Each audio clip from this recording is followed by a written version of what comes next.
it's Ross Powell. I have the spelling on the email, and it's Hope for Hounds. Hope for Hounds. Yeah, We're at the great. number 4. Yes. Tell me a little bit about. You were telling me when you started the project. When did you start it, and what was the impetus? Sure. My wife and I, one time after serving here for cooking, and we're also with Canines for Christ, which is another organization, but it's a therapy dog organization. So with that, we go and we minister to the homeless, or we go to nursing homes or hospitals, or VA centers, police 911 call centers, wherever there's grief and there's stress, we always provide, come in to help them. So we saw that need, and then we was like, well, these guys, all people are having dogs. So what could we do? And then Jill came up with the idea, let's do a vet clinic. So we came up with the name Hope for Hounds. That was probably in October, November of 2019. Then we put our paperwork in on December 6th and got it back by January before. That was unheard of. So with less than 30 days, we had a 501c3 altogether, including the IRS. Probably must have thought it was a good idea. Yeah, so it all worked out really well. So we started working through, then COVID hit. We're going to do one in May that we helped some people. Actually, James was one of them. We helped him with some dogs out of the back of our car with our vet, and with all the precautions, obviously, right, for COVID. And then we had our first one, and so it's been, God just kind of put it on our hearts to do this. Tell me about what's the procedure here. I see everybody in the shirts and with the equipment. And Right. Well, we have people. We put advertisements out. Okay. We post it on Facebook. How would you target your audience? Well, we have leaflets we leave here, cut sheets we leave here, Okay. and they hand them out to the people that could see with dogs. Okay. And then that word spreads pretty quickly. Mm-hmm. And then also we have a Facebook page for it, and they check that. And we also have a web page. And so just a lot of word of mouth. And so that's how we got it. So we've had our high water mark of 22 dogs one time.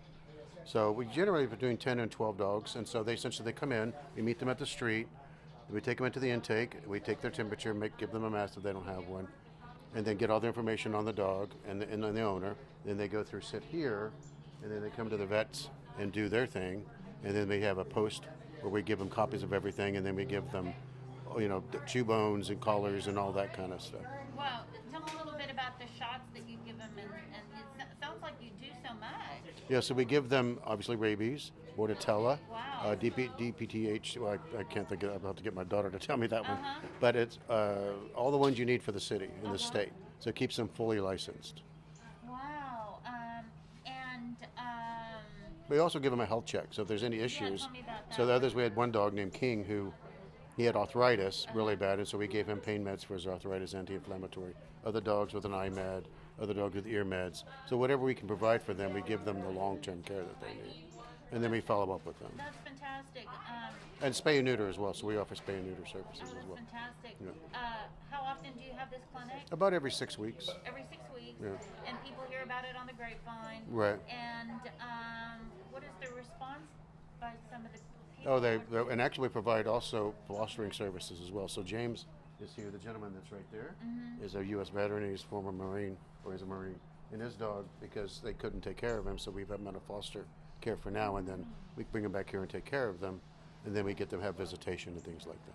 Gosh, you do so much. Right. And have you had any commendations or recognition by the city? Or The only thing we were on KSAT one time, and we got in the newspaper one time. Yeah.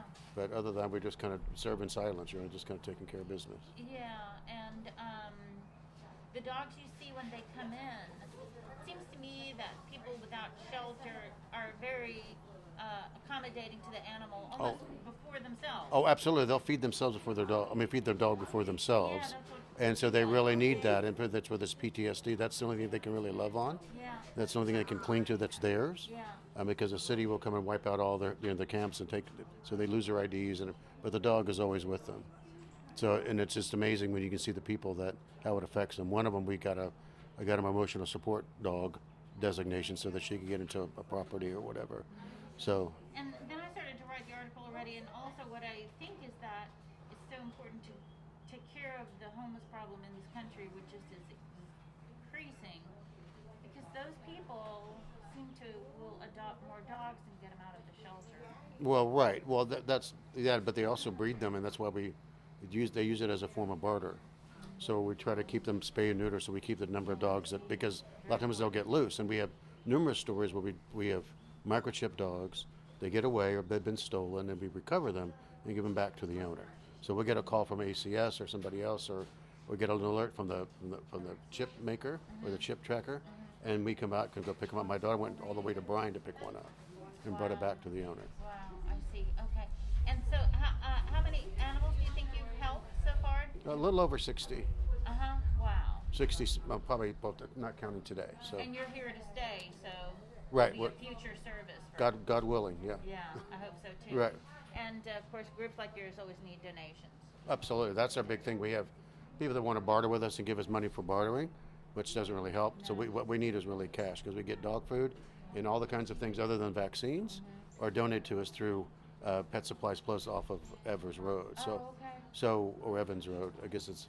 But anyway, Yeah, so yeah. all that gets donated to us, but we Yeah. need cash for like the spay and neuter and things like Yeah, that, I see. and vaccines. That's really the only thing we need cash for.